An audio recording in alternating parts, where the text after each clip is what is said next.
At the start of the year, I started playing Balatro because I thought there is no way this game is as fun and addicting as people are making out.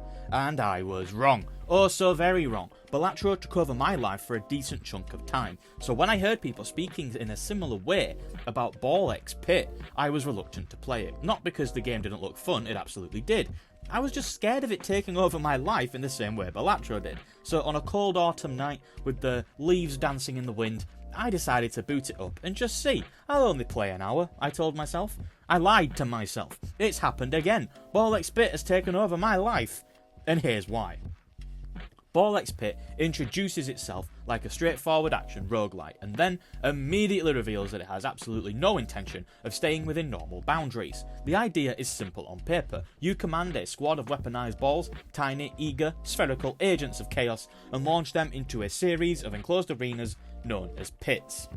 These pits are packed with enemies, hazards, all that good stuff. Your goal is to survive long enough to get to the end and defeat the boss. Doing so with a certain amount of different characters will unlock the next level. A run begins with a modest little group of basic balls, but then the early game will serve as your warm-up, giving you clusters of manageable enemies, even though you will die, who shuffle towards you as you fling your balls around like an unsupervised siege engineer. From the moment you start defeating enemies, XP begins pouring across the ground, and this becomes the heartbeat of every run. Every chunk of XP pushes you towards an upgrade, and these upgrades arrive with such frequency that your brain starts expecting them like a reward system wired directly into your pleasure centres. One moment you are barely holding the line, and the next you're offered a fresh ability. It could be a stronger ball or a passive effect that quietly stacks with everything else that you've built your run around. The arenas grow more hostile as you advance with more enemies, more bizarre hazards, more different ways that you will have to defeat your enemies, such as in the snowy level, some of them will have ice shields and you'll need to hit the enemies from the side or the back. But the steady flow of upgrades keeps you just ahead of the danger in a way that feels effortlessly addictive. Moment to moment, the game settles into a rhythm that is unreasonably satisfying. You release your balls and they scatter, they bounce, they ricochet and they come back.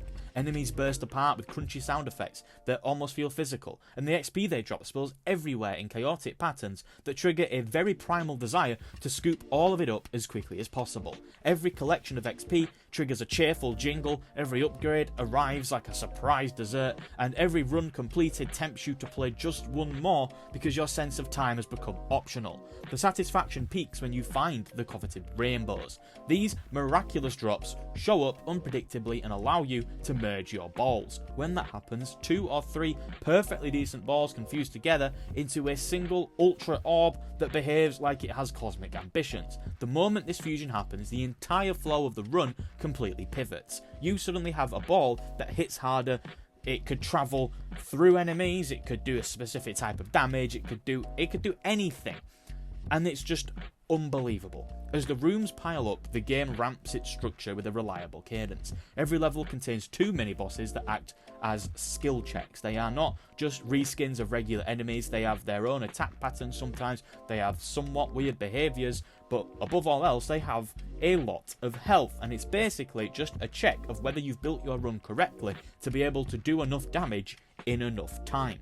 By the time you reach the end of the level, the major boss stands waiting, and these encounters feel like everything you've been building towards for that run. They are huge, they are dramatic, and they are sometimes comically aggressive, throwing attacks across the arena, forcing you to use every upgrade and strategy you've collected. Beating them feels incredible because you can see your entire journey of that run reflected in that final clash. The upgrades chosen, the balls merged, the lucky drops collected, and all of the sheer nonsense that happened along the way.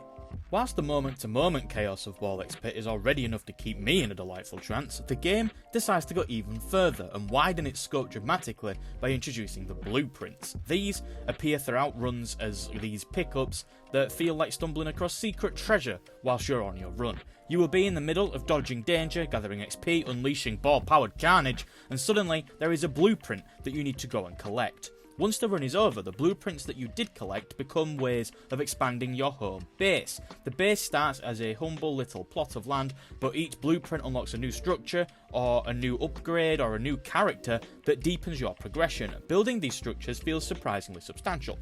Every addition changes what kind of runs you can have later on. But as I just mentioned, some of these blueprints do give you access to new characters, and this is where the depth of Ball XP really shows itself. These characters do not just gently change the gameplay a little bit, they change the entire rule set of the game. Unlocking a new character feels like you're being handed an alternate version of the game.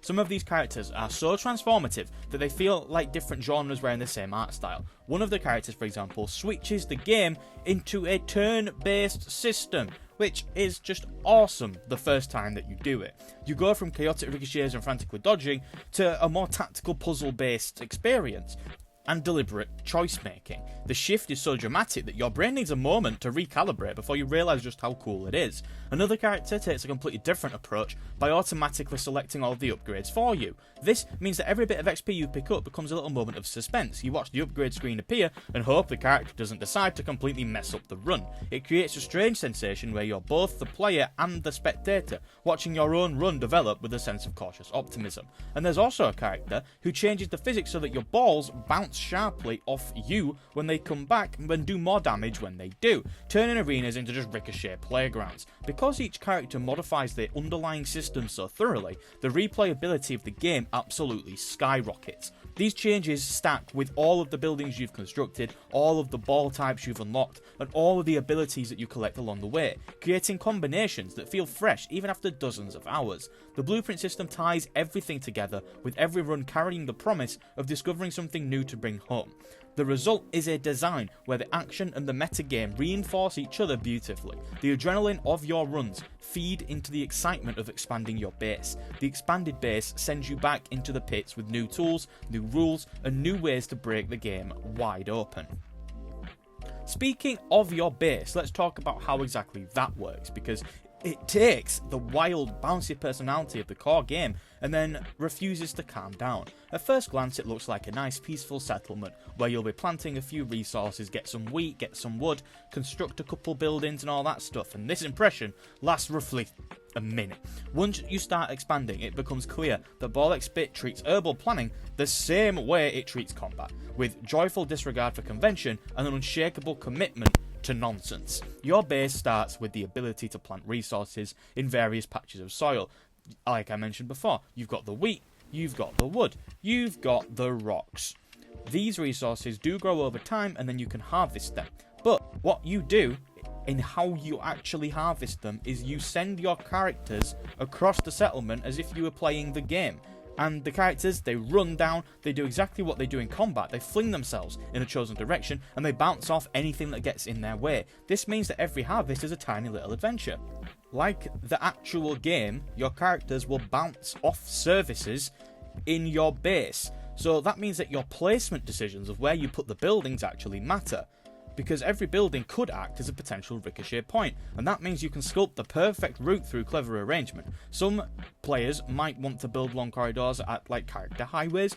Others, like myself, sometimes when I want specific things to be harvested, I'll set the sort of layout of my base up so that the characters just bounce around all over and collect whatever it is that I want to prioritize. Building new structures follows the same gravity-defying philosophy. You don't just open a menu, pick a building, and then plonk it down. You have to fling your characters into the building to actually build it, and the same goes for upgrading. And much like the rest of Ball XP, it is completely irresistible. I don't usually have this problem with games. If you look through my channel, you will see that I upload at least one video a week on a different video game. In order to do that, I can't get bogged down for playing the same one over and over and over again. I am used to playing a game, enjoying it or not enjoying it, finishing the game, and then moving on. But there's something about this one that just wouldn't let me go. It absolutely has that Balatro effect. The gameplay is just so reactive and it tickles just the right parts of your brain. But for now, that is all. If you enjoyed the video, please make sure to leave a like because it really does help me out. You can comment to tell me you liked the video and I will read it. And if you want to subscribe, then that would be awesome because I upload at least one video a week. But for now, that is all. Go and play Ball XP. Have a nice day and goodbye.